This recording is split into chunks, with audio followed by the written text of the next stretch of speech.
to begin today's video with a story. Well, it was the culmination of several years' preparation. Roger Bannister was an international athlete. When he was training to be a racer, there was supposed to be a humanly impossible feat. And that feat was the sub 4-minute mile, the mile race in under 4 minutes. I think that athletes will go on gradually improving as long as people still think it's important to go on running. और लोग बोलते थे कि 4 minute के mile को करने के लिए human body designed ही नहीं है. It is impossible for the human body to do it. And he started visualizing, he started dreaming about it, that he is breaking that tape that signifies the end of the race. 250 yards to go and Bannister takes And over. the clock is 3 minutes 59 seconds, just below 4 minutes. He started visualizing it so much that he ended up believing in him doing it. And finally, on 6th of May 1954, Roger Bannister became the first person to break what was considered to be a human impossibility,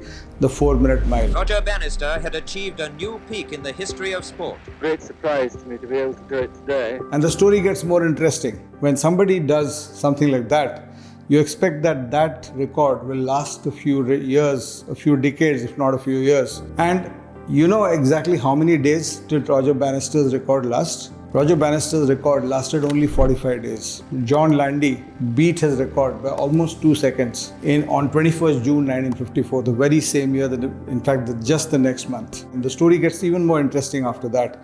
By 1956, within 2 years of this event, 10 more people had done the same thing. They had broken the 4-minute mile. All these people, ye log kahan se paida le liya? The answer is, when they saw Roger Bannister do it, everybody started believing it's possible.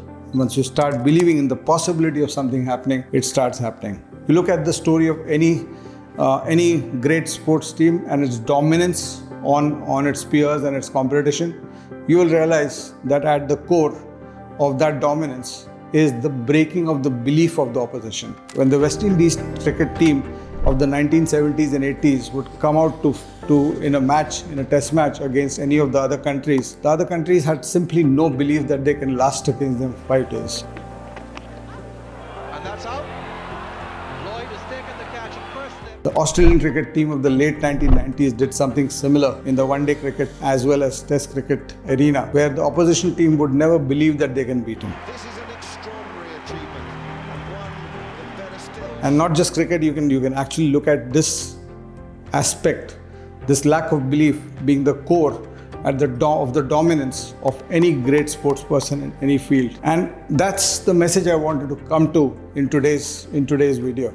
And that message is that you might be picking up a challenge of doubling your salary, growing to a certain level in the next 5 years. You might be a student trying to raise his percentage of marks from the 60% to the 90% range, something that seems impossible for you at this point. When I take up a challenge in my own life, the only person I want somebody in my corner, that's me. I do not want a doubting self to be questioning my every move when I'm taking that challenge. And this is the first thing that I had to overcome when I gave my first CAT exam.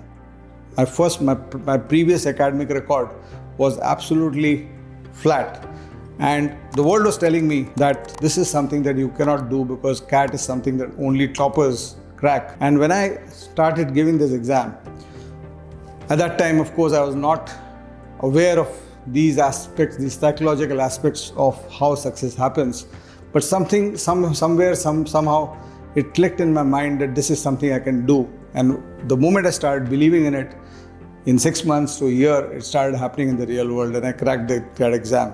And that's the big message that I want to come to you for today, and that is begin with belief. This is a very exciting journey that I want to start off on this new channel that I've built up, because I've always felt that as I am graduate, as a trainer of hundreds and thousands and lakhs of people, apart from training the technical aspects of the subjects I teach, for me, the most important aspect for my students has always been the motivational part, where the inspiration that I can bring in to the classroom, to my students' lives, is what is something that I offer. And through this channel, I actually want to bring out that aspect of my training into the public domain, so that we can actually help hundreds and thousands of people to actually achieve what they thought was impossible.